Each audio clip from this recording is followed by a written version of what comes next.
अमरावती जिल्ह्यात सन 2022-23च्या खरीप हंगामात 69,000 शेतकऱ्यांनी पीक विमा काढला होता।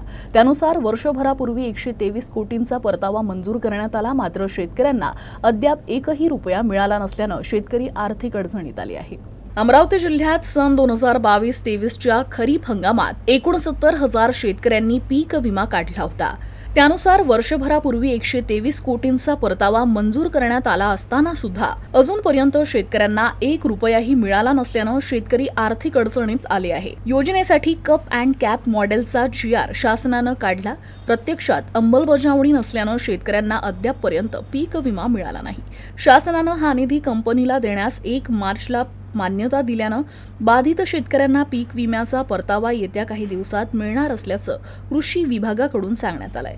मात्र शेतकऱ्यांच्या खात्यात पैसे जमा झाले नसल्याचं वास्तव अजूनही आहे।